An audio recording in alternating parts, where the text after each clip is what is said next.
Sometimes the biggest mistakes happen when we judge people by what we see on the surface.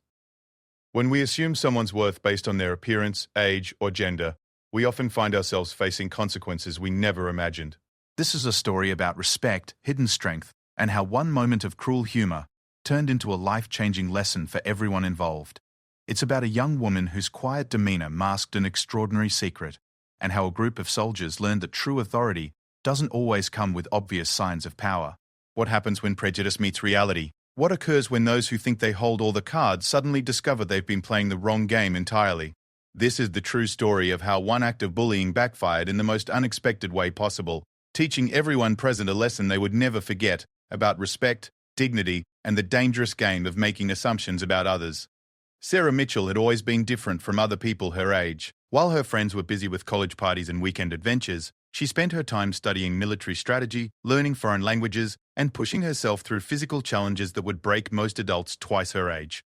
At 22, she looked even younger than her years, with soft features and long auburn hair that she usually kept tied back in a simple ponytail. Her quiet nature and tendency to observe rather than speak often led people to underestimate her completely. The morning Sarah arrived at Fort Henderson was typical for a military base in early spring. The air was crisp, filled with the sounds of marching boots, shouted commands, and the general bustle of military life. As she walked through the main gate with her small duffel bag, several soldiers noticed her immediately. She didn't look like she belonged there. Her civilian clothes and uncertain expression made her seem like a lost college student who had wandered onto the wrong campus. "Hey, look at that," whispered Private Johnson to his buddy, Private Davis, as they watched Sarah approach the main administrative building. "Looks like someone's little sister got lost on her way to the shopping mall." The two men chuckled, nudging each other as they continued their morning duties. Sarah heard their comments but kept walking, her face showing no reaction to their words. Inside the administrative office, Sarah presented her papers to the clerk behind the desk. The young corporal looked at her documentation with confusion, reading and rereading the information several times. "Ma'am, I think there might be some mistake with your paperwork," he said politely.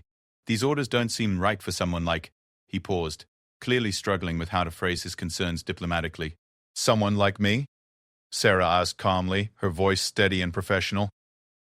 "What exactly seems wrong with the orders, Corporal?" The clerk fumbled with the papers, his cheeks reddening slightly. "Well, it's just that these orders are for a training exercise with the elite units, and you look—" He trailed off, realizing he was digging himself into a deeper hole with each word. "I look young and inexperienced," Sarah finished for him, her tone remaining neutral.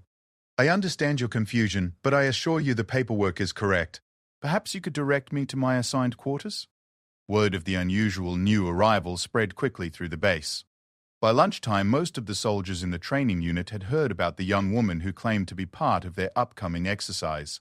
The general consensus was that she was either severely lost or playing some kind of elaborate practical joke. Nobody took her presence seriously, and many viewed her as an amusing distraction from their regular routine. Sergeant Rodriguez, a 15-year veteran with a reputation for being tough but fair, first encountered Sarah in the mess hall that afternoon. She sat alone at a corner table, quietly eating her meal while reading a thick manual on advanced tactical operations. The sight struck him as oddly out of place, like seeing a child playing with sophisticated electronic equipment. "You lost, miss?" Sergeant Rodriguez asked, approaching her table with what he intended as helpful concern. "The civilian tour groups usually don't come through during lunch hours." Sarah looked up from her manual, meeting his gaze directly. "I'm not lost, Sergeant. I'm exactly where I'm supposed to be." Her calm confidence seemed almost amusing to Rodriguez, who had dealt with countless new recruits over the years. This young woman's quiet certainty struck him as naive determination rather than genuine competence. "Look, kid," Rodriguez said, his tone becoming more paternal. "I don't know who told you that you belonged here, but this isn't summer camp. These exercises we're running aren't games. People can get seriously hurt if they don't know what they're doing." "I appreciate your concern," Sarah replied, closing her manual and giving him her full attention. "But I've been properly assigned to this unit for the training exercise. My background and qualifications have been thoroughly reviewed by the appropriate authorities." Rodriguez shook his head, genuinely worried about this seemingly naive young woman. "What qualifications could you possibly have? Have you ever even held a weapon? Do you know what it's like when someone is shooting at you with live ammunition?" The questions were asked with good intentions, but they revealed the assumption that had been following Sarah since her arrival. Everyone saw a young, inexperienced civilian who had somehow gotten mixed up in military operations. Nobody bothered to actually look at her credentials or investigate her background. They simply made judgments based on her appearance and age. That afternoon, Sarah was assigned temporary quarters in the visitors' housing unit. As she settled into a small room, she could hear conversations from the soldiers passing by her window. Many of them were discussing the upcoming training exercise and speculating about the mysterious newcomer who would apparently be participating. "I heard she's some general's daughter," one voice said. "Probably got daddy to pull strings so she could play soldier for a few days. More likely she's a journalist doing some kind of undercover story," another responded. "You know how these media types like to pretend they understand military life." Sarah listened to these conversations without emotion, having grown accustomed to such assumptions throughout her life. She had learned long ago that correcting people's misconceptions often created more problems than simply letting them believe what they wanted to believe. Her strategy had always been to prove herself through actions rather than words, though she knew that approach sometimes led to uncomfortable situations. The real trouble began on her second day at Fort Henderson. Sarah had been assigned to join the morning physical training session with the unit she would be working with during the exercise.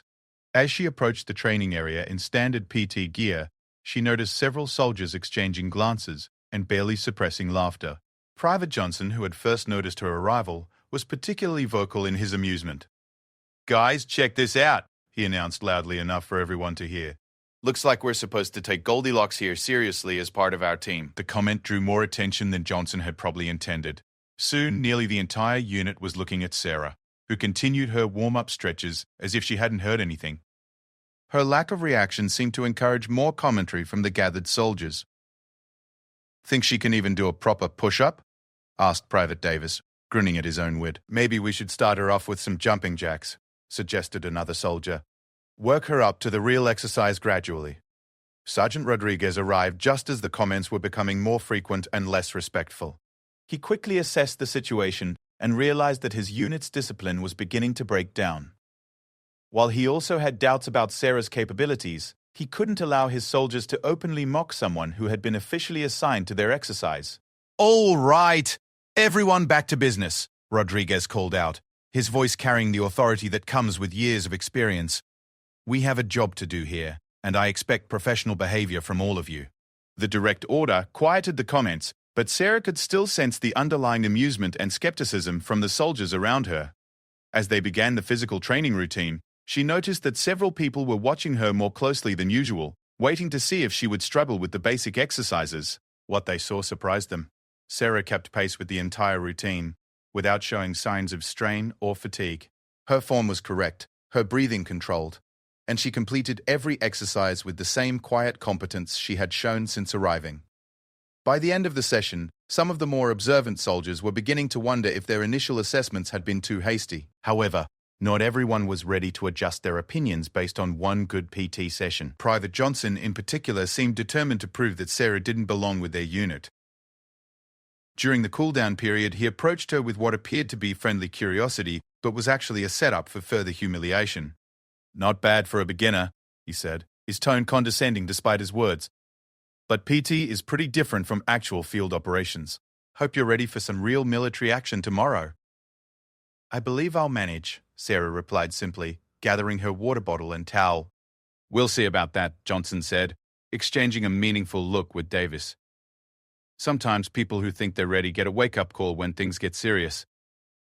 That evening, Johnson and Davis began planning what they considered a harmless prank that would expose Sarah's inexperience and hopefully convince the officers to reassign her before she could get hurt in the actual exercise. Their plan was crude but effective in their minds. They would find a way to embarrass her so thoroughly that she would voluntarily remove herself from the training program. Other soldiers gradually became involved in the planning, though most of them thought they were simply participating in traditional military hazing rather than deliberate cruelty. The culture of the unit had always included pranks and practical jokes, especially for newcomers who seemed to take themselves too seriously. Sarah's quiet confidence struck many of them as exactly the kind of attitude that needed to be knocked down a peg or two. The plan they eventually settled on was designed to attack what they saw as Sarah's vanity and civilian sensibilities. They noticed that she took care of her appearance, particularly her long hair, which she always kept neat and properly styled. In their minds, this attention to appearance proved that she was more concerned with looking good than being an effective soldier. Girls like that are all about their hair, Johnson explained to the growing group of conspirators. Take away her pretty locks and she'll realize this isn't the place for her. The plan was simple, but cruel. They would wait until Sarah was distracted or asleep, then forcibly cut off her hair as close to the scalp as possible. They convinced themselves that this was simply an extreme version of the military haircuts that male recruits received, and that Sarah should expect such treatment if she wanted to be treated like a real soldier. What they failed to consider was that their action would constitute assault, harassment, and destruction of personal property. They were so focused on their perception of Sarah as an out-of-place civilian that they ignored the serious legal and military consequences of their planned actions. Their assumption that she was powerless and without connections made them careless about the potential repercussions. As Sarah prepared for her third day at Fort Henderson, she remained unaware of the plot developing around her. She had noticed the increased attention and whispered conversations, but she had experienced similar situations before and assumed that curiosity about her presence would eventually fade as people became accustomed to seeing her around the base. She spent the evening reviewing tactical manuals and preparing for the next day's briefing session, where she would finally have the opportunity to demonstrate her actual knowledge and capabilities. Sarah was looking forward to moving past the initial awkwardness and focusing on the serious work that had brought her to Fort Henderson. Unfortunately, Johnson and his co-conspirators had decided that they couldn't wait for her to prove herself through normal channels. They were convinced that immediate action was necessary to expose what they saw as her fundamental unsuitability for military operations. Their plan would be set in motion the following morning, during what should have been a routine preparation period before the day's activities. The stage was set for a confrontation that would change everything for everyone involved, though none of the participants yet understood the true magnitude of what was about to unfold. The morning of the third day began like any other on the base. Sarah arrived at the designated meeting area early, as was her habit, carrying her gear and ready for whatever the training exercise would demand. She found a quiet corner where she could review her notes one final time before the day's activities officially began. The other soldiers filtered in gradually, some still showing signs of reluctance to take her presence seriously. Private Johnson had spent most of the previous night finalizing his plan with Davis and 3 other soldiers who had agreed to participate. They had convinced themselves that their actions would be doing everyone a favor by exposing Sarah's unsuitability before she could cause problems during actual operations.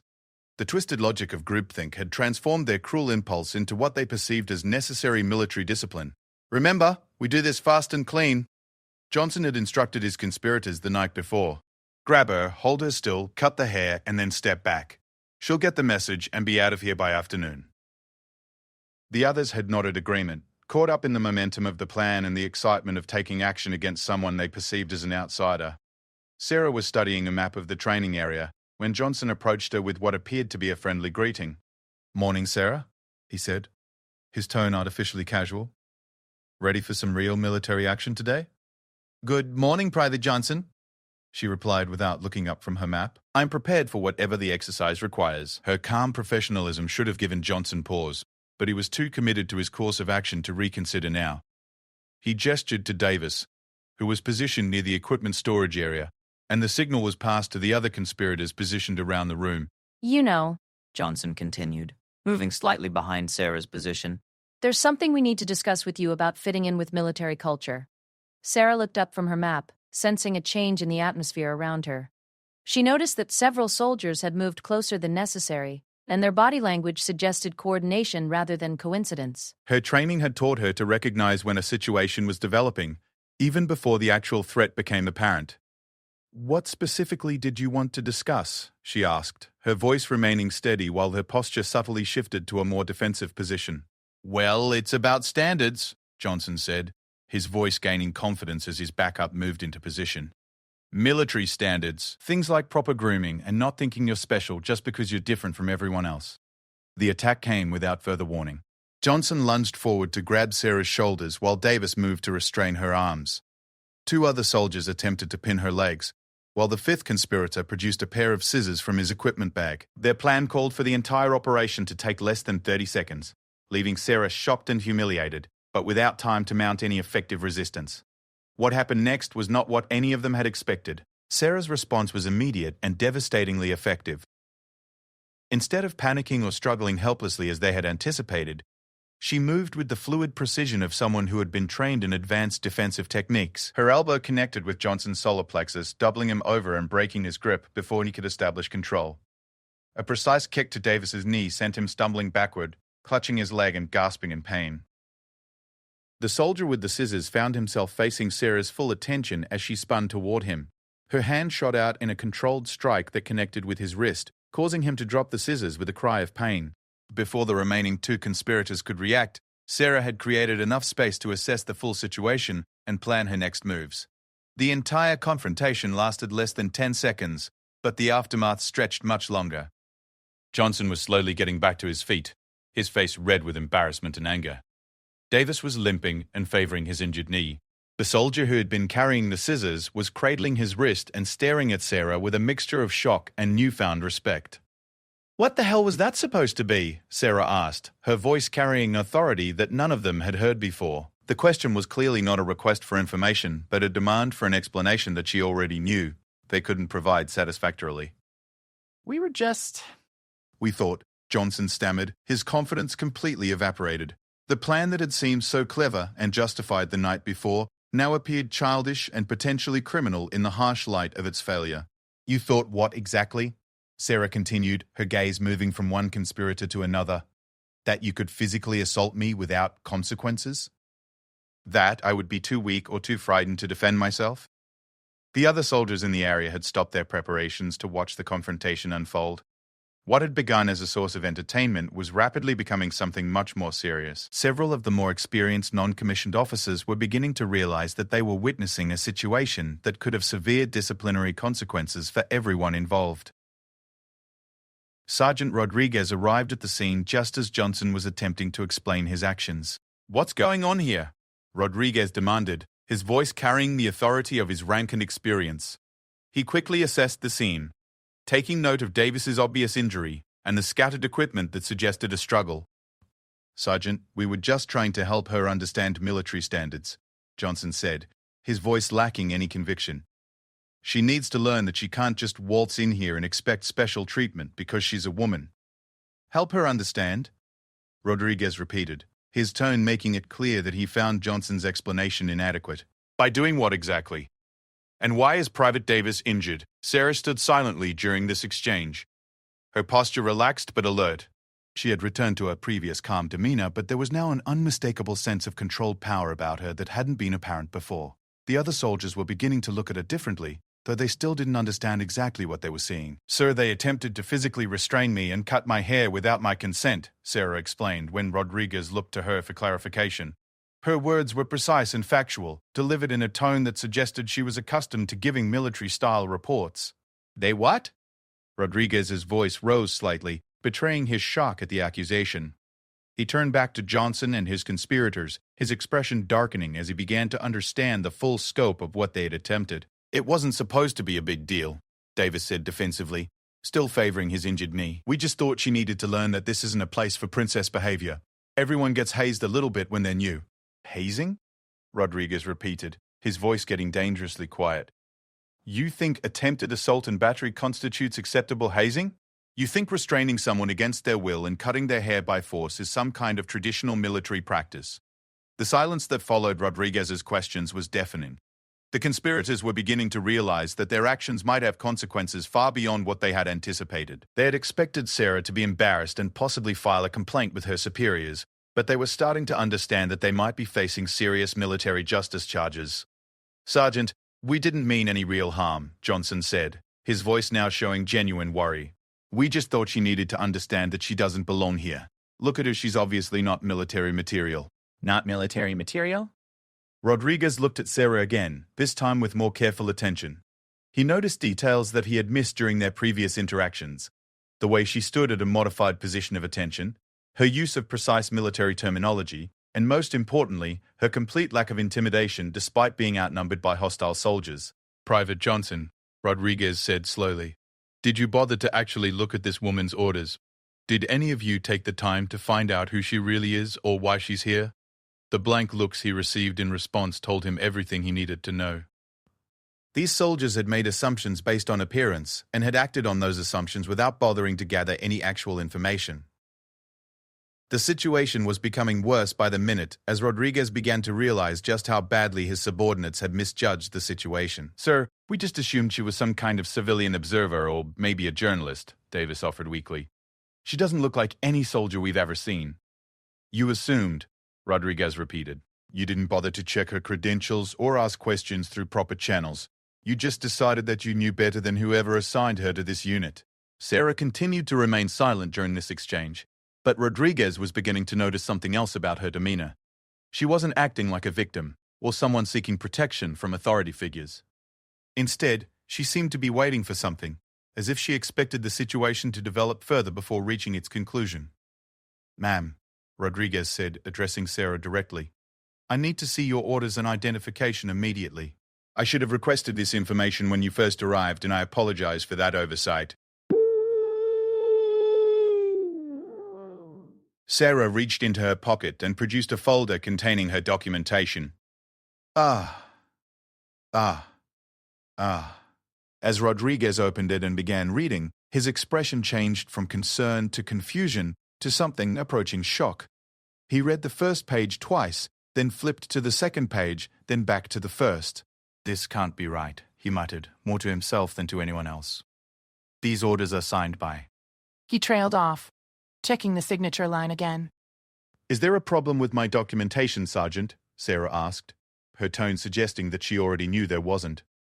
"No, ma'am, no problem at all," Rodriguez replied, his voice suddenly much more formal. I need to make some phone calls to verify a few details. In the meantime, I think it would be best if you return to your quarters while I deal with this situation."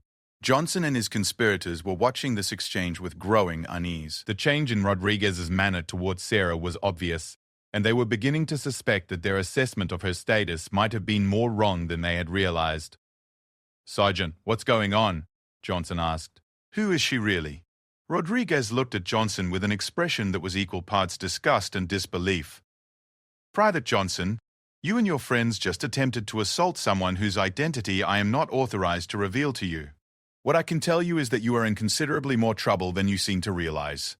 "But Sergeant, she's just some civilian," Davis protested. "How much trouble can we really be in for a harmless prank?" Rodriguez's response was interrupted by the arrival of someone neither he nor the conspirators had expected to see. The sound of a vehicle pulling up outside the building was followed by the sharp sound of boots on concrete. Someone was approaching with the kind of purposeful stride that suggested urgent business. "That would be the verification I was expecting," Rodriguez said grimly. "I suggest you all prepare yourselves for a conversation that is going to be very different from anything you anticipated." As the footsteps grew closer, Sarah finally spoke again. "Gentlemen," she said, her voice carrying a tone of authority that none of them had heard before, "I believe you're about to meet someone who can clarify any remaining questions about my status and qualifications." The door burst open, with such force that it seemed to shake the entire building. The man who entered was clearly a senior officer, though the speed of his arrival had left his uniform slightly disheveled. His expression was thunderous as he surveyed the scene before him. "Where is she?" he demanded, his voice carrying the unmistakable authority of high rank. "Where is the officer who was attacked?" The room fell into complete silence as everyone present tried to process what they had just heard. Sarah was an officer? The implications of that revelation hit each of the conspirators like a physical blow, as they began to understand that their harmless prank had actually been an attack on a commissioned officer of the United States military. Rodriguez snapped to attention automatically, his years of training taking over despite his shock. "Sir, she's right here, sir. No serious injuries reported." The general, his rank was now visible, as he straightened his uniform, turned his attention to Sarah, and his expression softened slightly with what appeared to be relief. "Are you all right? When I received the call about an attempted assault, I feared the worst." "I'm fine, thank you," Sarah replied, and for the first time since arriving at the base, she stood at full attention in the presence of a senior officer. The situation was resolved quickly with minimal impact. Johnson, Davis, and the other conspirators stood frozen in shock as they watched this exchange. The young woman they had dismissed as a civilian pretender was clearly known to and respected by a general officer. Their carefully planned humiliation had instead revealed their own ignorance and prejudice in the most devastating way possible. The general turned his attention to the assembled soldiers, and his expression hardened again as he prepared to address the situation that had brought him to Fort Henderson with such urgency. The reckoning that Johnson and his conspirators had never imagined was finally about to begin.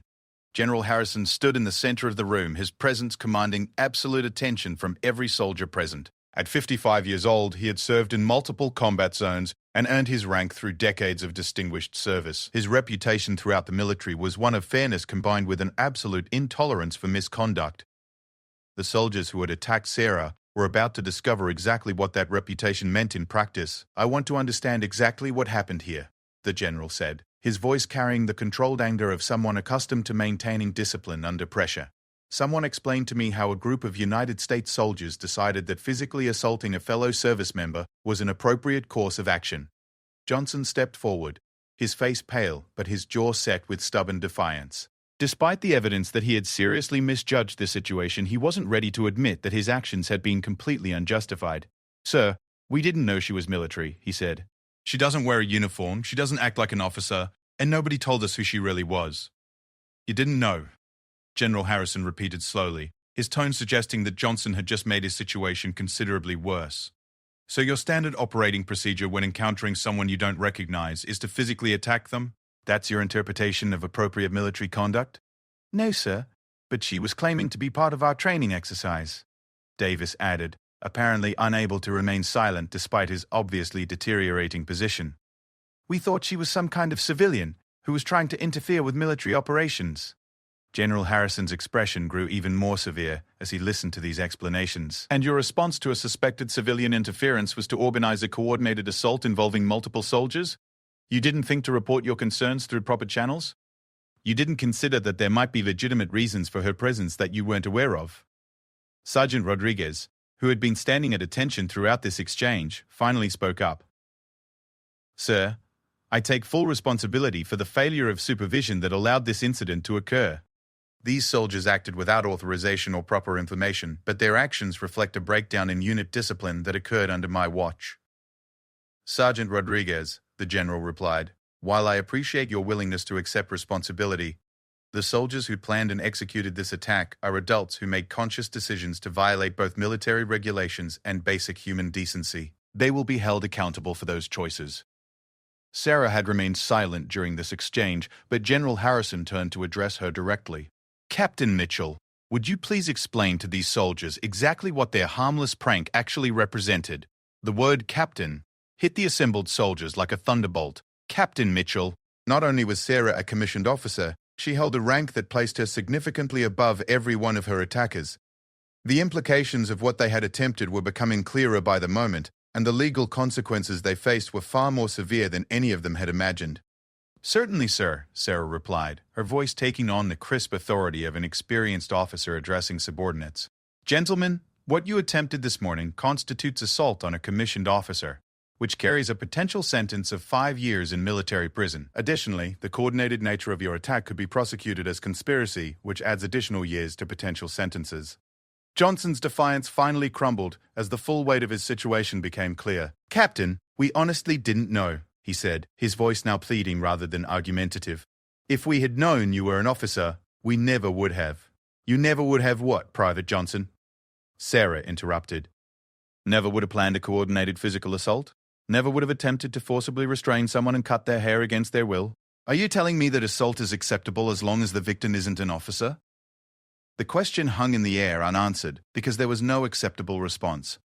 Johnson and his conspirators were being forced to confront the fundamental cruelty and illegality of their actions, stripped of the comfortable assumptions that had made their behavior seem justified. General Harrison stepped forward again, his attention now focused on the broader implications of what had occurred. "Captain Mitchell, please explain to everyone present exactly who you are and why you're here. I think it's time for complete transparency about your qualifications and role in this training exercise." Sarah straightened to full attention and began what was clearly a formal briefing. "I am Captain Sarah Mitchell, United States Army Intelligence.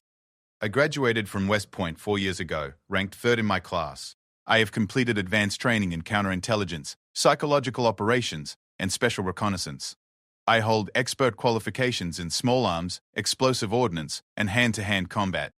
The soldiers, listening to this recitation, were beginning to understand just how completely they had misjudged the woman they had attacked. Each credential she listed made their assumptions seem more foolish and their actions more inexcusable.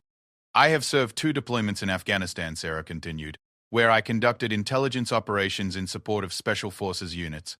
I have been decorated for valor under fire and have received commendations from both NATO and Afghan military commanders. I am here at Fort Henderson to evaluate this unit's readiness for deployment and to assess the effectiveness of your training protocols. The final revelation hit like a physical blow.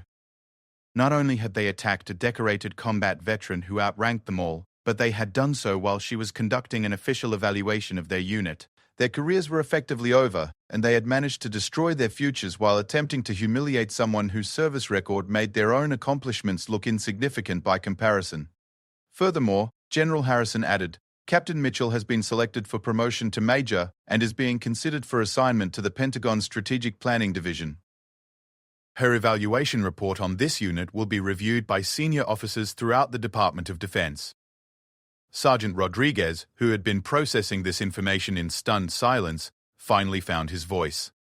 Captain Mitchell, I owe you a formal apology for my failure to properly integrate you into this unit and for the breakdown in discipline that led to this incident. Sergeant Rodriguez, Sarah replied, her tone becoming less formal. You responded appropriately once the situation was brought to your attention. The failure here was not one of supervision, but of basic character among soldiers who should have known better. General Harrison nodded agreement with Sarah's assessment before turning back to the conspirators. Private Johnson, Private Davis, and the rest of you involved in this incident will face courts-martial for assault on a commissioned officer. Additionally, you will all receive less than honorable discharges from the United States Army. The finality of that pronouncement seemed to break Johnson completely. Sir, please, he pleaded. We made a mistake. We didn't understand the situation. Isn't there some way we can make this right? Make this right? General Harrison's voice rose slightly, betraying the depth of his anger. You organized a coordinated attack on a decorated combat veteran because you decided she didn't look military enough for your standards. You attempted to physically assault and humiliate someone who has risked her life in service to this country. What exactly do you think would make that right? Davis, who had been growing increasingly pale throughout the revelations, finally spoke up. Sir, we're willing to accept any punishment, but please don't destroy our entire futures over one mistake. Sarah, who had been listening to these pleas without expression, finally responded. Private Davis, what you call one mistake, was actually a series of deliberate decisions. You decided that I didn't belong here based on my appearance. You decided that your judgment was more important than official orders. You planned and coordinated an assault. You attempted to carry out that assault despite my obvious resistance. At what point in that sequence did you consider that you might be wrong? The question was rhetorical, but it forced the conspirators to confront the reality that their actions hadn't been the result of a momentary lapse in judgment. They had made multiple conscious choices, each one building on the previous one, until they had created a situation that could not be excused or explained away. General Harrison consulted his watch and made a decision. Captain Mitchell, I believe your evaluation of this unit is complete. I think we have all the information we need about the state of discipline and professionalism among these soldiers. Yes, sir, Sarah agreed. I believe my report will be quite comprehensive. Sergeant Rodriguez, the general continued, you will ensure that Privates Johnson, Davis, and their co-conspirators are confined to quarters pending their courts-martial proceedings. They are no longer authorized to participate in any training exercises or operational activities. Understood, sir, Rodriguez replied, clearly relieved that his own career appeared to have survived the incident. As the immediate crisis was being resolved, other soldiers who had witnessed the confrontation began to process what they had learned. Many of them realized that they had shared the same prejudices and assumptions as the conspirators, even if they hadn't acted on them. The presence of a decorated combat veteran in their midst, unrecognized and dismissed due to their own biases, forced them to examine their own attitudes and behavior. There's one more thing, General Harrison announced to the assembled soldiers. Captain Mitchell's experience here will be included in a report to senior Army leadership about the need for improved training on respect, diversity, and professional conduct. What happened here today represents a failure of military culture that extends far beyond this base. Sarah stepped forward to address the soldiers directly. I want all of you to understand something important, she said. her voice carrying both authority and genuine concern. Military service is about more than physical strength or aggressive behavior. It's about integrity, honor, and respect for others regardless of their appearance or background. The soldiers who attacked me today forgot those principles, and their careers are ending because of that failure. Furthermore, she continued, the assumptions you made about me are the same assumptions that enemies of this country hope you will make in combat situations. If you can't accurately assess the people standing next to you in a safe environment, how will you evaluate threats and allies in hostile territory? The strategic implications of their prejudice were something that hadn't occurred to any of the soldiers present. They had been thinking in terms of unit cohesion and traditional military culture, but Sarah was pointing out that their biases could actually compromise their effectiveness in combat situations. General Harrison prepared to conclude the proceedings. Before I leave, I want to make something absolutely clear to everyone present. The Army is changing, and soldiers who cannot adapt to that reality will not have a place in our future force. Captain Mitchell represents the kind of intelligent, capable, and dedicated officer that this country needs to meet modern security challenges. The soldiers who attacked her today represent everything that is wrong with outdated military attitudes. They allowed prejudice and ignorance to override professionalism and basic human decency. Their careers are ending not just because of what they did, but because of what they represent. As the general's remarks concluded, the full scope of the morning's events became clear to everyone present. What had begun as a cruel prank, designed to humiliate someone perceived as weak, had instead exposed the attacker's own weakness of character and judgment. They had destroyed their own futures while attempting to harm someone whose accomplishments made their own service records look mediocre by comparison. Johnson, Davis, and the other conspirators were led away to confinement, their military careers effectively over before noon on what had started as an ordinary training day. The remaining soldiers dispersed with a new understanding of the consequences of prejudice and the importance of treating all service members with the respect that their uniform and service warranted. Sarah remained behind to discuss her evaluation report with General Harrison and Sergeant Rodriguez. Her assessment of the unit would reflect both the serious disciplinary failures she had witnessed and the potential for improvement among soldiers who had learned from the morning's events. Captain Mitchell, General Harrison said as they prepared to conclude their business, I regret that your evaluation assignment put you in danger from the very soldiers you were assessing. Sir, Sarah replied, the danger was minimal, and the information gathered was invaluable. This incident provided insights into unit culture and discipline that conventional evaluation methods would never have revealed. As Sarah gathered her equipment to move on to her next assignment, she reflected on the lessons that had been learnt by everyone involved. The soldiers who had attacked her would face the consequences of their actions for the rest of their lives. But perhaps more importantly, the soldiers who had witnessed those consequences would carry forward a deeper understanding of respect, professionalism, and the true meaning of military service. The story of the morning's events would spread throughout the base and beyond, serving as a cautionary tale about the dangers of prejudice and the importance of treating all service members with the dignity and respect they deserve. For Sarah, it was simply another day in a career dedicated to serving her country, regardless of whether that service was recognized or appreciated by those around her. The truth about assumptions, respect, and the real meaning of military strength had been revealed in the most dramatic way possible, and the lessons learned would last far longer than the careers of those who had forgotten them.